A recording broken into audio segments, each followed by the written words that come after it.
Infrastructure Committee meeting on December 4th, 9 a.m. I'd like to call the meeting to order. Please stand for the Pledge of Allegiance. I pledge allegiance to the flag of the United States of America, republic for which it stands, God, indivisible. All right, thank you. In the room, we have Supervisor Dickinson, Supervisor Soibert, Supervisor Greiner, and online we have Supervisor Jensen. We do have a quorum. Moving on to item 3, public comment. We have none. Item 4, approval of the November 6th, 2025 Infrastructure Committee meeting minutes. Motion by Supervisor Soibert, second by Supervisor Greiner. Any comments or questions? Hearing none, all those in favor signify by saying aye. Aye. Aye. Opposed? Motion carries. Item number 5, operational functions required by statute, ordinance, resolution, or policy. Item A, discussion and possible action by infrastructure.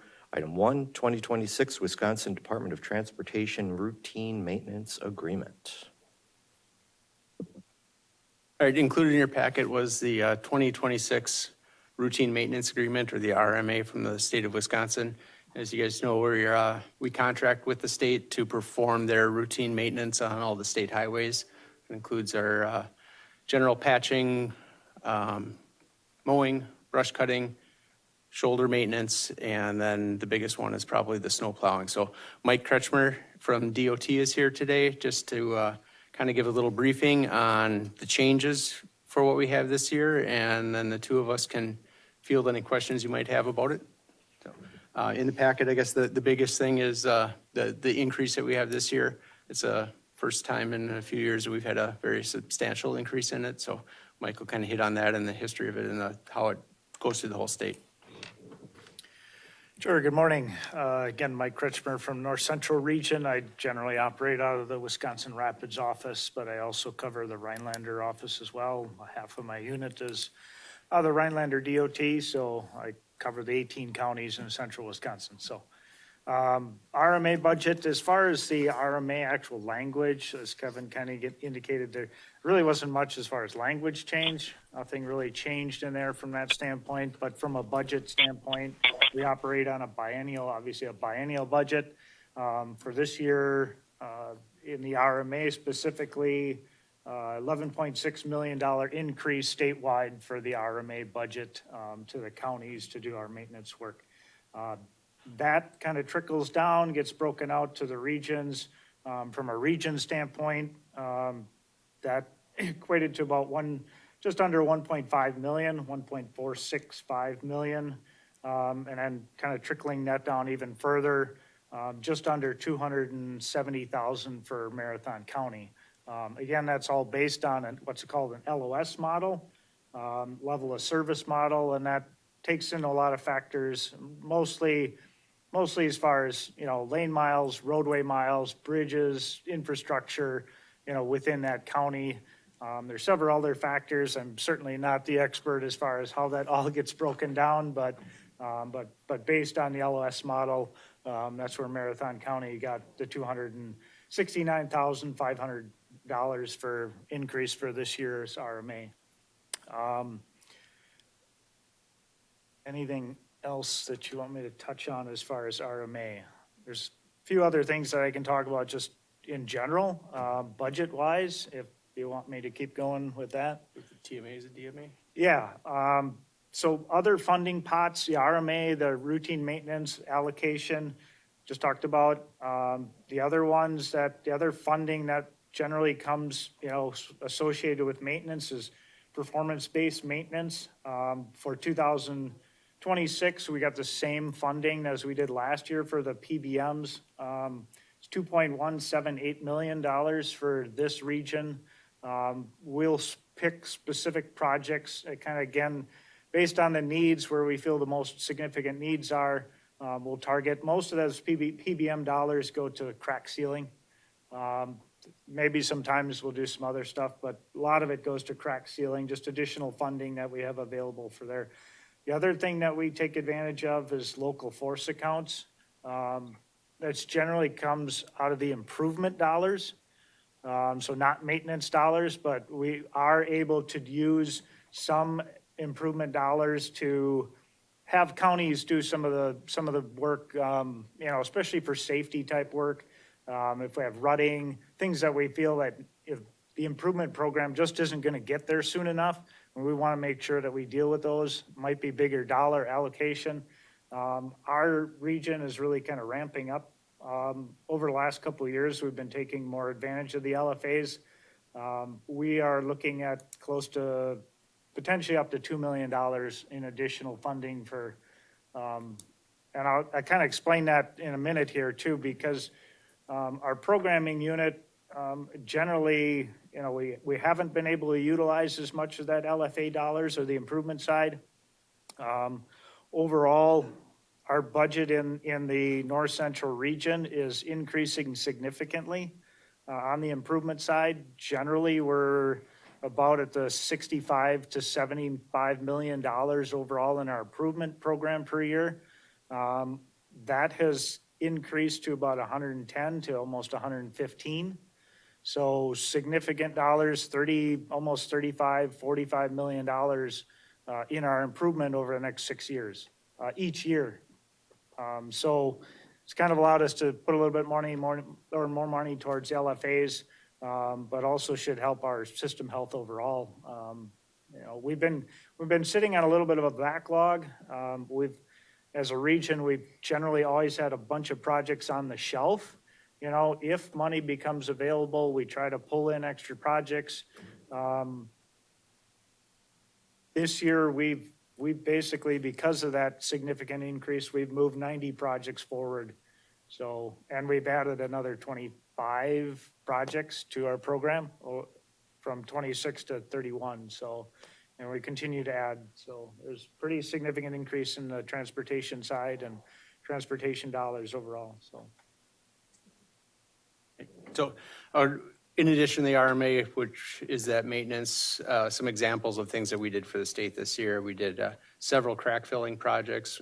We had asphalt wedging over Highway 52. And then our guys, we've looked at some shouldering projects and things like that. So that is above and beyond what's in the RMA. So we do those. It allows us to use our equipment and labor and do that work for the state. It pulls the guys off of the county payroll for those items and also gets the state kind of a expedited way to be able to get some of those projects done. I did print a couple maps of the improvement program for the next 6 years. This information is out on our website.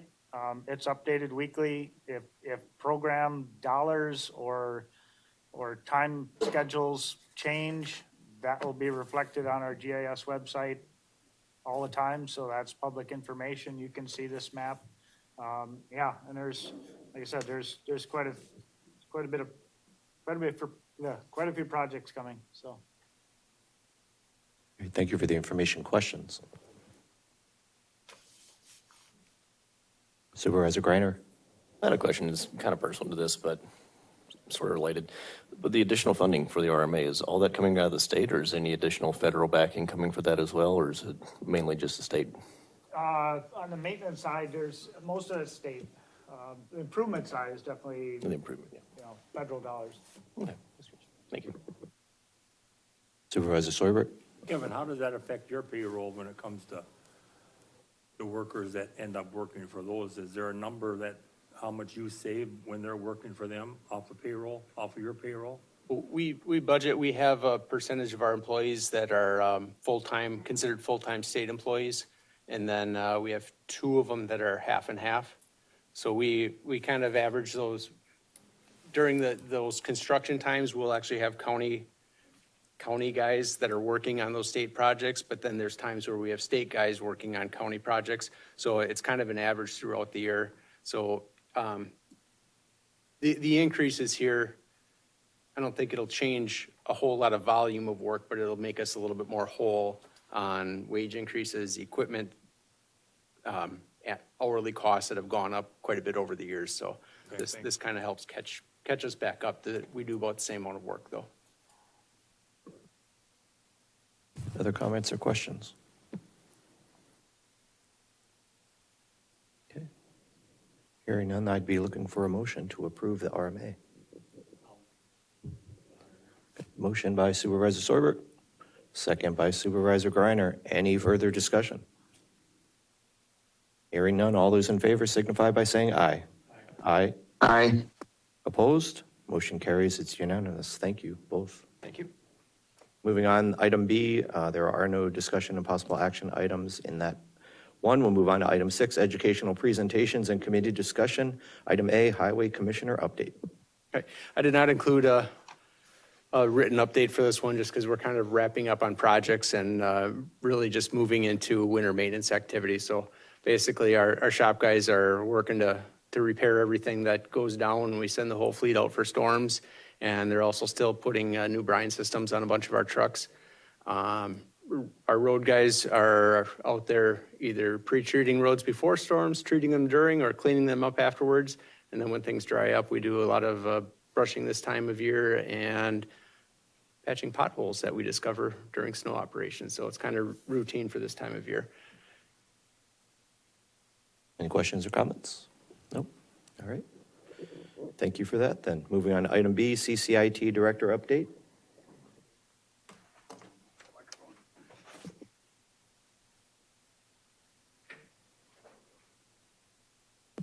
Good morning, everyone. I'm Dale Schermacher, City County IT. I'm the Information Security Manager here in Jerry Klein's absence. He's at a conference today in Madison. I do not have any specific updates from Director Klein. However, there are questions regarding any of the project statuses that were included in the packet. More than willing to do my best to answer those.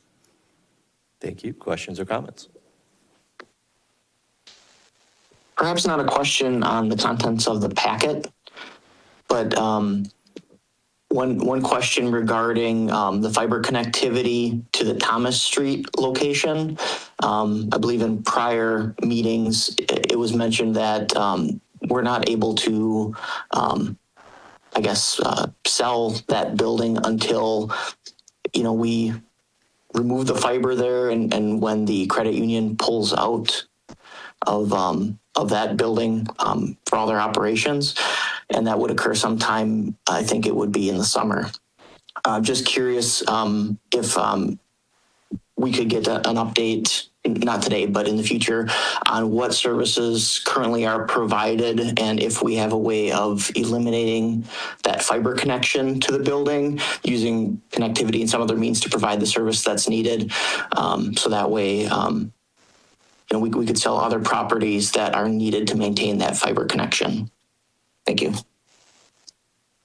We can certainly give that update. In fact, we're going to be talking a little bit about the Thomas Street request for proposals and redevelopment at HR Finance and Property, a joint meeting, I should say, of HR Finance and Property and the Extension Education Economic Development Committee later today. The short explanation, I think we're probably close enough in terms of timing, Supervisor Jensen, that, to redevelop the parcels on River Drive or Thomas Street, that process is going to take enough time that barring any significant issues with the relocation of the credit union, that we're going to be in a good position to release those requests for proposals for redevelopment for River Drive and Thomas Street in the very near future, if that's the direction that staff get from those committees. So you're certainly correct that the infrastructure, at least historically, had been, a concern that we can't eliminate the Thomas Street, we can't work to redevelop River Drive because we weren't in a position to be able to pull our equipment out, and we're still not quite yet because the fiber runs through River Drive to service Thomas Street. But now, again, given that, if all goes according to plan, the credit union should be out of that location in the middle of sometime mid next year. The redevelopment process, that is the release of the request for proposals, the review of those, the evaluation of them, the selection of the whatever redevelopment individual or redeveloper that is selected by the board, and then the contracting process, that's going to take long enough that it's not going to slow us down anymore. The infrastructure is not going to slow us down anymore, if that makes sense. Okay, thank you. Other questions? Thank you. Moving on to item C, November Highway Safety Commission meeting information. I will take that one. I included the minutes from that meeting, or the draft minutes in the packet. Hit on a couple different county things in there. Kind of bounced down. I was not able to attend this meeting, but I sent in our information about the four-way stops that we had converted over. And then in one of the upcoming meetings, we'll probably be requesting Highway Safety Improvement Program dollars for our Highway W project that's planned for '29. Getting that committee to kind of endorse that will be a positive thing. And I guess sadly enough, this meeting was on November 5th, and then on November 22nd, there was a fatal crash on Highway W. So we will be kind of pushing that to the forefront to get that rolling so we can incorporate a few more safety features on that project and hopefully get that state funding. It's 90-10 funding that can be used on those items. So that's something we want to get wrapped up in '26 so that we can have it ready for '29 construction. Also note in there, Tony Chemnitz from DOT had a list of all the state projects that were kind of going on or wrapping up for the county. And you can see the other local roadway bridge projects on there. Those projects are all ones that our staff participates in through weekly meetings, through resolutions when there's issues with their closeout final inspections. So whether it's on the town roads or on county roads, our staff is involved with that. And we had 11 of those this year. Usually it's a few of them. So that was kind of that was the biggest number I ever remember having go through in 1 year. So it'd be kind of nice to get those wrapped up and get back to a little bit normal year for future years there. But does anybody have any questions on the other information that's in there? No, thank you. Okay. All right, moving on then. Next meeting date and time announcements, future agenda items. As always, you're asked to bring ideas for future discussion. If you have them here, you can present them. If not, just email them.